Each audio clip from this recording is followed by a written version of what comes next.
नमस्कार। अभी हम खड़े हैं जिला कलेक्ट्रेट परिसर राजसमंद और यहाँ पर अभी विश्व जनशक्ति पार्टी व किसान मजदूर जागृति मंच के कुछ लोग आए और इनका जो एक विषय है, विषय थोड़ा सा नया विषय, नवीन तरीके से उस विषय को प्रस्तुत किया जा रहा है। मगर उसके मूल में ये है कि जिस प्रकार बैंकों से लोन लिया जाता है और उसकी रिकवरी है, उस प्रक्रिया को लेकर कुछ महत्वपूर्ण प्रश्न यहाँ सुनाई दे रहे हैं। क्या नाम है आपका? कन्हैयालाल दसोरा। कन्हैयालाल जी, क्या विषय है, क्या विषय लेकर आप आए हो? विषय ये है कि बैंकों द्वारा मनमाने तरीके से और फ्रॉड करके लिया जा रहा है। मेरे साथ जो फ्रॉड किया गया है वो मैं कोर्ट के सामने भी दस्तावेज में प्रस्तुत करूंगा। इसके अलावा मैंने कलेक्टर साहब को ज्ञापन में भी बताया है। उन्होंने मेरे साथ ये फ्रॉड किया कि फरवरी मास में जब मैंने लोन लिया था, उन्होंने कौन से बैंक से लिया? State bank of India Kunwariya, तो उन्होंने मेरी फरवरी मास में मेरी सिविल शॉर्ट कर दी। फिर जब मैंने उनसे दूसरी किस्त इंस्टॉलमेंट के लिए गया तो उन्होंने कहा आप बैंक अन्यत्र ले जाएं। मैंने कहा किस तरीके से? कहा आपकी किस्त, मैंने कहा मेरे खाते में पैसे पड़े थे, तुमने क्यों नहीं काटी? ऑटो डेबिट थे। गलती किसकी? बैंक की है, किसकी है? तो RSCC गया, मेन ऑफिस जा करके मेन ब्रांच मैनेजर से बात की। तो मैनेजर ने मेरे को ये कहा कि आपके साथ वापस हम सही तरीके से काम करेंगे, ये हमारे से गलती हुई। उन्होंने ये करके फिर के सिविल हम सुधार देंगे। उस सिविल का लेटर भी दिया हुआ है। उसके अलावा आगे की कार्रवाई और इसमें जो आपने कुछ पॉइंट दे रखे, उसमें 7वां नंबर का पॉइंट जो मैं पढ़ पा रहा हूँ, इसमें आपने लिखा है कि भाई जो रिकवरी एजेंट और जो एजेंसियों के लोग हैं उनको उचित उचित पहचान पत्र प्रशासन द्वारा दिया जाए ताकि ये जो अभद्रता करे तो दोषियों के खिलाफ। तो ये कितनी गंभीर समस्या है कि क्योंकि अभी थोड़े दिनों पहले भी राजसमंद जिला मुख्यालय पर एक मामला हुआ था जिसमें कि एक ब्याज के ही कारण कुछ ऐसी घटना, एक दुखद घटना अभी रिजर्व बैंक द्वारा जो गाइडलाइन दी गई थी ब्याज पे ब्याज वसूलने का, जो बंद किया गया है, हम उसकी तारीफ करते हैं। रिजर्व बैंक ने जो गाइडलाइन दी, लेकिन इससे पहले जो ब्याज से ब्याज वसूल करके जनता के साथ जो ठगी की गई, उस ठगी का कौन जिम्मेदार है? जो पैसा बैंक ने जो खाते में डाला है वो खाता किस तरह से वापस उसकी भरपाई की जाएगी? तीसरी बात यह है, हमारा मेन मुद्दा ये है कि जब भारत का रुपया है और पहले जो 1882 करेंसी एक्ट के अंतर्गत जो रुपए को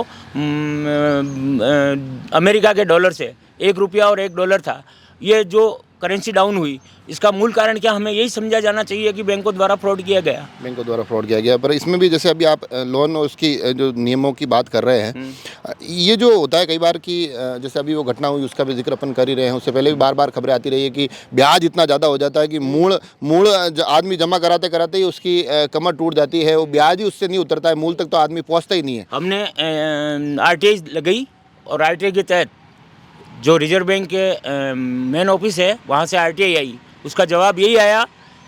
जब हमने पहले RTI लगाई तब रिजर्व बैंक ने यह कहा 777 मिलीग्राम सोना आज भी है रुपए का मानक मूल्य। जब 777 मिलीग्राम सोना है तो उसके पीछे करेंसी कितनी छपी?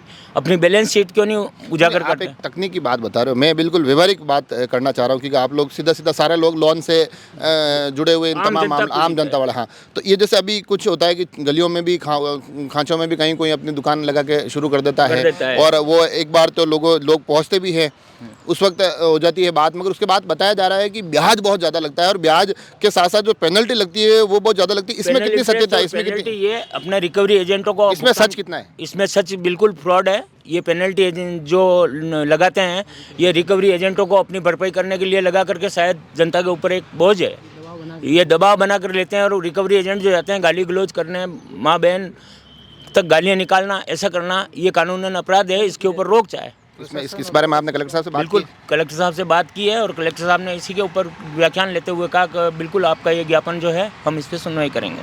अच्छा, डराया धमकाया जाता है क्या? बिल्कुल डराया धमकाया जाता है, भरोगे नहीं तो ऐसा कर देंगे, ऐसा कर देंगे।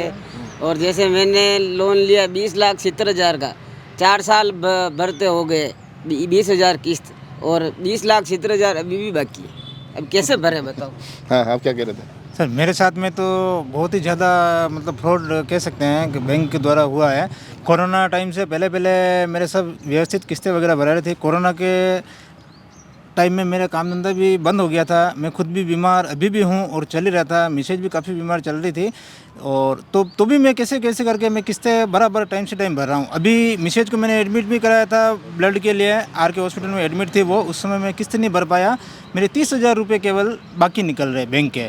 तो बैंक ने क्या कोरोना टाइम के अंदर सरफेसी एक्ट लागू किया हुआ ही है तब से लगा के अब तक, और अभी 30,000 रुपये मैं देने के लिए भी तैयार हो गया मैं, तो भी उन्होंने मना कर दिया। मेरी 50 लाख की वैल्यूएशन का मकान वो 10 लाख रुपए में जमा करने के लिए पर ये भी तो होता है ना, कई बार अब आप लोग लोन लेते हो तो सब कागज वागज आप पढ़ के लेते हो, सब वो बताते हैं, फिर आप अपनी मर्जी से ही तो लोन लेते, साइन तो आप ही करते हो ना, कोई दूसरा थोड़ी करता है। बिल्कुल उन कागजों में जो लिखा गया है वो कागज अंग्रेजी में होते हैं, जो आम आदमी लेते नहीं है, और अपनी गरज के हिसाब से आदमी अपनी मुद्दे के हिसाब से देख करके और गरज के हिसाब से लोन लेता है, लेकिन वो पढ़ाए नहीं जाते हैं कागज, और वो आनंद फानंद में कागज साइन करा दिए जाते हैं।